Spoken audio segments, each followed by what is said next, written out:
Kopassus sebagai Taruna Akabri. Prabowo mulai karir militernya pada tahun 1974 dengan masuk sebagai taruna yang saat itu bernama Angkatan Bersenjata Republik Indonesia atau ABRI. Ia termasuk satu angkatan dengan Presiden RI ke-6 Susilo Bambang Yudhoyono atau SBY. Karena kecemerlangan otaknya selama menjadi taruna, Prabowo sukses masuk di Satuan Elit Baret Merah, Komando Pasukan Khusus Kopassus. Berangkat dari sinilah karirnya sebagai perwira dimulai.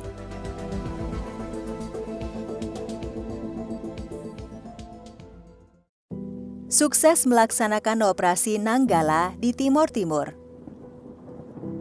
Salah satu tujuan operasi militer pasukan Indonesia di Timor Timur adalah untuk menangkap Nicolau dos Reis Lobato yang merupakan presiden dari Frente Revolucionaria de Timor-Leste Independente atau Fretilin. Prabowo yang kala itu masih berpangkat kapten ditugaskan untuk memburunya bersama Satuan Elit Nanggala 28 yang ia pimpin. Pasukan Prabowo pun bergerak cepat dan berhasil menyergap Lobato dan sejumlah pengawalnya.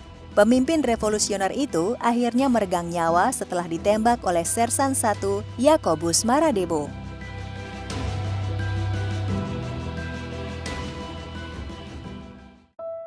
Berhasil bebaskan tawanan Mapenduma.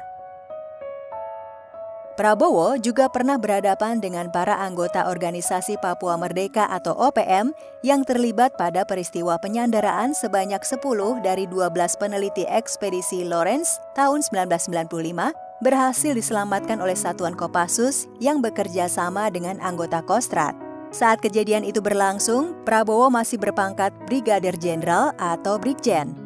Operasi ini sempat menjadi sasaran kritik internasional karena menggunakan lambang palang merah pada helikopter putih untuk menipu anggota OPM.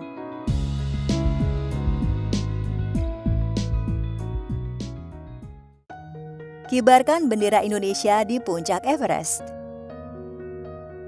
Tanggal 26 April 1997 menjadi salah satu momen tak terlupakan bagi Indonesia.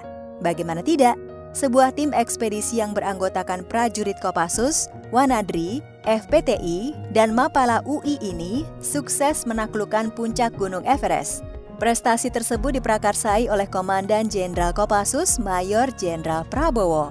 Para anggotanya berhasil menancapkan sang merah putih setelah melewati serangkaian perjalanan panjang yang berat di jalur selatan Nepal.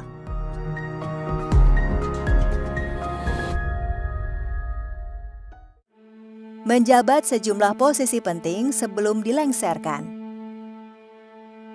Tak hanya dalam operasi militer, karir Prabowo juga sangat bagus di jajaran struktural Angkatan Darat. Ia pernah menjabat sebagai Wakil Komandan Batalion Infanteri Lintas Udara 328 di Jawa Barat 1985 hingga 1987. Kemudian dari 1991 hingga 1993, Prabowo menjabat Kepala Staf Brigade Infanteri Lintas Udara 17 Kostrad. Hingga kejadian Mei 1998 merebak, Prabowo yang saat itu menjabat sebagai Pangkostrat akhirnya dipecat karena terkait dengan penculikan aktivis. Gelap terang dunia militer yang sempat dirasakan oleh Prabowo di masa lalu telah membentuk dirinya menjadi prajurit tangguh yang tegak membela Indonesia. Hal ini terbukti dengan deretan prestasinya yang begitu cemerlang seperti kisah yang kita bahas sebelumnya. Berkarir sebagai prajurit, Prabowo Subianto banyak mendapat pengalaman selama di kemiliteran.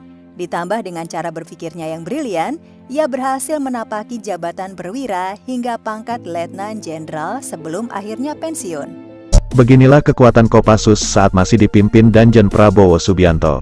Seperti diketahui, Prabowo Menteri Pertahanan saat ini pernah menjadi Danjen Kopassus. Dia mulai menjabat Danjen Kopassus pada tanggal 1 Desember tahun 1995 menggantikan seniornya Jenderal Subagio HS.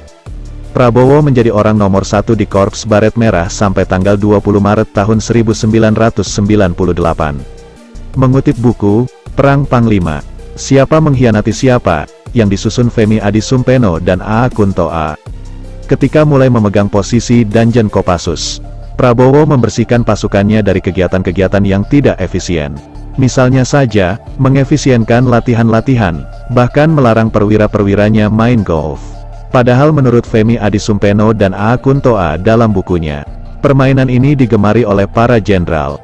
Nyatanya, semua tunduk pada Prabowo. Setelah itu Prabowo membengkakkan jumlah prajuritnya menjadi 7.000 prajurit. Alasan Prabowo memekarkan pasukannya adalah karena ancaman, gangguan, hambatan, dan tantangan. Apapun alasannya, tetap saja menuai kritik dari berbagai pihak, termasuk dari sebagian petinggi militer sendiri. Mestinya, pasukan elit ini harus ramping dan ringkas.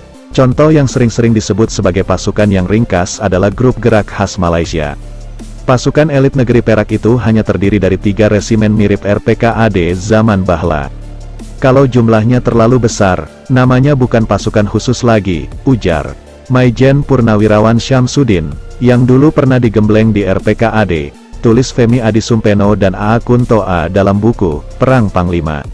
Siapa mengkhianati siapa? Menurut Femi Adisumpeno dan A. Kuntoa, Prabowo sengaja menggelembungkan jumlah pasukannya. Ia menyaring dan membentuk 2 grup lain lagi selain grup 1, 2, dan 3 yang sebelumnya sudah ada. Grup yang dibikin Prabowo adalah grup 4 dan grup 5 yang merupakan orang-orang pilihan dari 3 grup pertama. Grup 4 yang disebut Sandi Yuda berlokasi di Cijantung, Jakarta dan merupakan orang pilihan dari 3 grup pertama yang ditempa kembali menjadi berkualifikasi intelijen tempur. Mereka adalah tentara profesional yang pergerakannya membentuk unit yang jumlahnya sekitar 5 orang. Nah, saat tidak ada pergolakan, mereka ditugasi untuk intelijen teritorial. Misalnya, mengetahui karakteristik demografi suatu daerah, pendukung dana yang bisa dimanfaatkan, tokoh-tokoh masyarakat hingga preman-preman, tulis Femi Adisumpeno dan A. Kuntoa dalam buku yang disusunnya.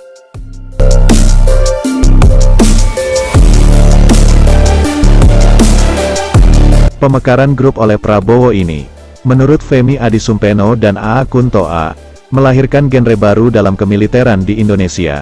Grup 4 ini, contohnya, pola perilaku dan penampilan mereka sama sekali tidak mirip tentara.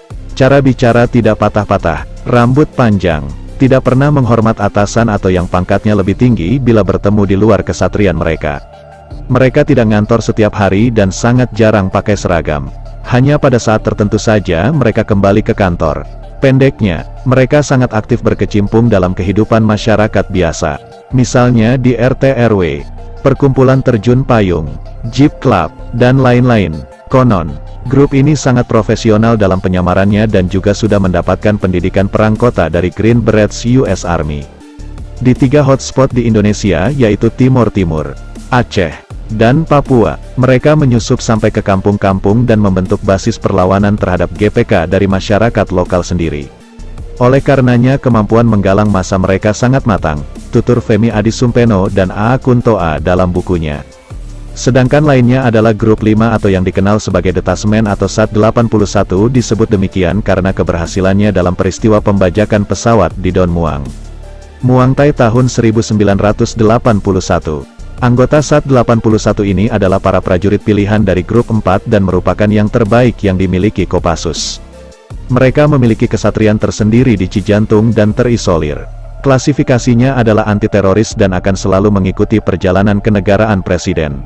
Pengetahuan orang, bahkan ABRI sendiri, tentang grup ini sangat minim, karena mereka sangat terisolir dan rahasia. Konon, grup ini mengikuti pola GSG 9 Jerman atau pasukan elit polisi Jerman yang berhasil dalam pembebasan sandera di Kedutaan Besar Jerman di Iran, tulis Femi Adisumpeno dan A. Kuntoa. Menurut Femi Adisumpeno dan A. Kuntoa, langkah Prabowo memang selalu mengejutkan. Bukan hanya memekarkan pasukannya saja.